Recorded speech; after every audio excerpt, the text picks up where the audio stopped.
Wow, what an amazing project. Tell me, like, how does this even come about? Paul. Every time I toss a coin, Paul, how does this come about? Alright, we have an open Tuesday, we call it an open day, which is open for anyone to come in, but usually like Monday to Friday or whatever it is, we do a lot of projects which revolve around the creative process. So a lot of the people that will come to us would be suffering with self-confidence, self-doubt.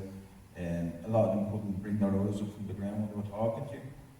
And through the creative process and through a lot of humour and banter, we've managed to encourage them by showing the example. Because I came to ATD Ireland, I would have been very similar to the people that come now. I first came to ATD Ireland back 12 years ago or something.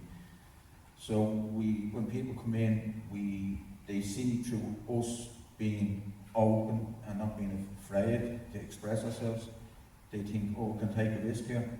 So they might just start with a poem or do a piece of art, and before they know it, they're talking in front of the President of Ireland, or speaking to a TD, which is the equivalent of an MP, and we get involved with a lot of groups that were in our community, because we're based in a part of Dublin which is Dublin 1, which was ravished by the heroin epidemic of the 80s and the 90s, and it really devastated the area, so poverty is generational, and we're trying to break that cycle.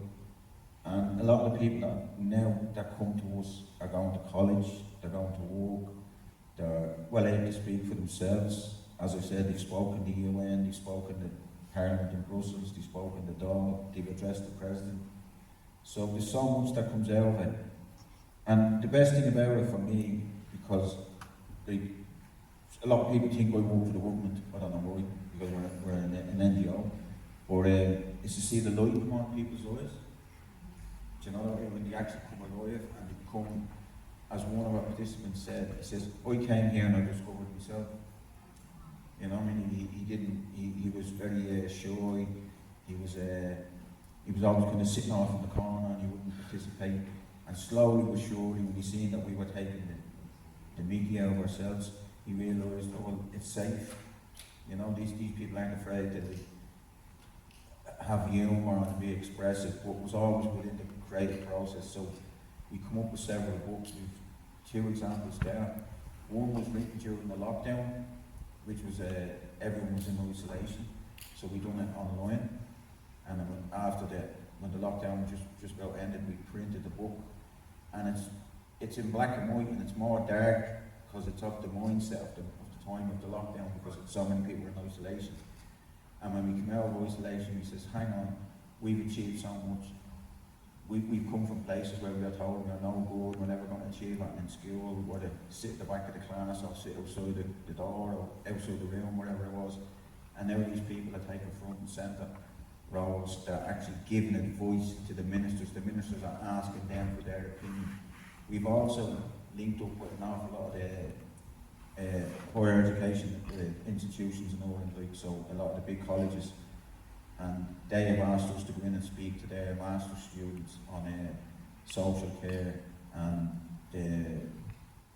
how social workers interact with the people, the families they interact with, because we explain from our experience what it's like from our side, they explain what it's like from their side, and together there's kind of a harmony coming together, and we're working together to develop projects that make it easier for people to come out and express themselves and no longer have to live in that isolation, shame, stigma, because isolation is a terrible, terrible place to be living.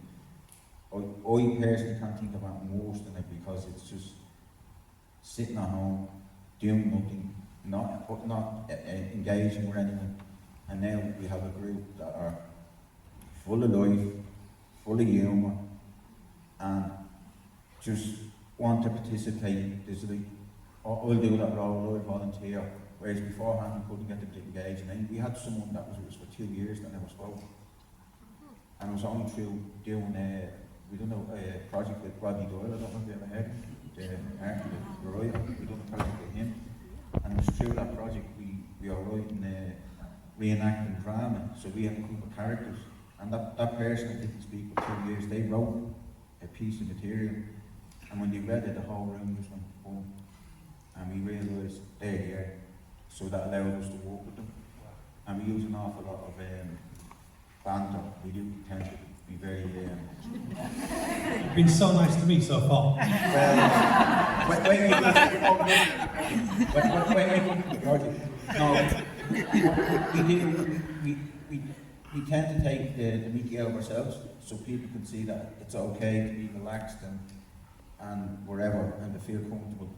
And it does work. It has a massive effect, and we link in with other projects around the world, as many as we can, because we're a very small organisation. There's only 3 of us in the team.